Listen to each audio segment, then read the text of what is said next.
Did you know someone once lived inside a family's house for days, watching them before killing them all? In 1922, the Gruber family lived on an isolated farm in Bavaria. Then strange things started happening. Footprints in the snow leading to their house, but none leading away. Sounds in the attic. Footsteps when no one should be there. Someone was already inside. On March 31st, all 6 family members were found dead, brutally killed with a farming tool. But here's what makes this terrifying. After the murders, someone kept living in their house.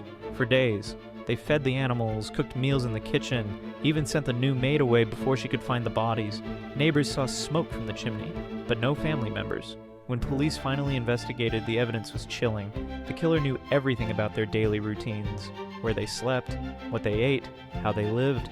Someone had been watching the Grubers for a very long time. The case was never solved. The killer simply vanished.